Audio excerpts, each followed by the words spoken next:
La loi de l'esprit de vie qui est en Jésus-Christ nous a affranchis de la loi du péché et de la mort. Paul oppose ici la loi du péché et de la mort qui est dans nos membres à la loi de l'esprit de vie qui rendra la vie à nos corps mortels. Romains 8, 11. Sous la loi du péché et de la mort, le croyant soupire comme un malheureux esclave. Dans la seconde moitié de Romains 6, Paul parle de lui comme ayant été affranchi du péché, comme étant devenu par sa reddition volontaire serviteur de Dieu et de la justice.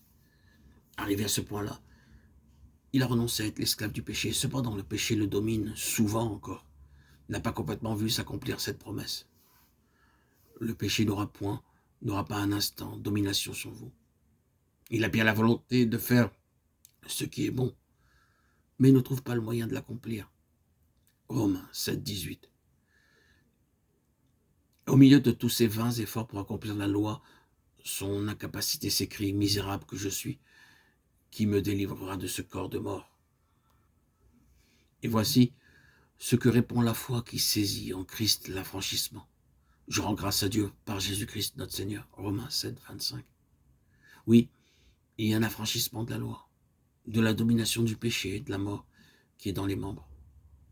Et cet affranchissement est une loi nouvelle, une force supérieure, une puissance effective qui délivre du péché. La puissance de l'esprit qui demeure en nous est tout aussi réelle, tout aussi active et bien plus encore que ne l'était auparavant la force du péché dans nos membres. C'est l'esprit de vie qui se trouve en Christ. Et c'est de cette vie de Christ qui reçut la vertu toute puissante de Dieu lors de sa résurrection et de son ascension, Éphésiens 1, 17, 21, et qui fut admis à partager sur le trône la toute-puissance de Dieu. C'est de cette vie-là qu'émane le Saint-Esprit, l'Esprit de Dieu, pour descendre à nous. La loi, la puissance, la domination de la vie qui est en Jésus-Christ m'ont affranchi de la loi et de la domination du péché et de la mort qui était dans mes membres, m'obtenant ainsi une liberté tout aussi réelle que l'était auparavant mon asservissement au péché.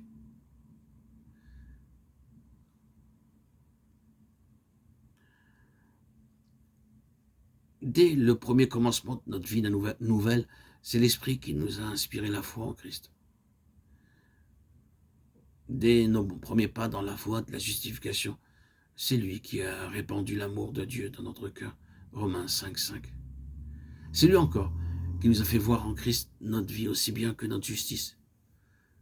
Mais tout ceci était le plus souvent accompagné d'une grande ignorance, soit de sa présence, soit de la nécessité de recevoir sa vertu toute puissance.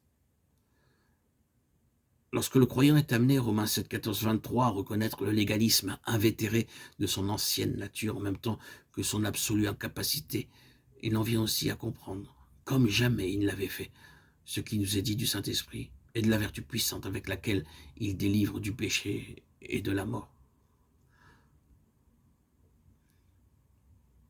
Cet épître aux Romains devient pour lui l'expression du plus haut degré de foi en même temps que celle de son expérience.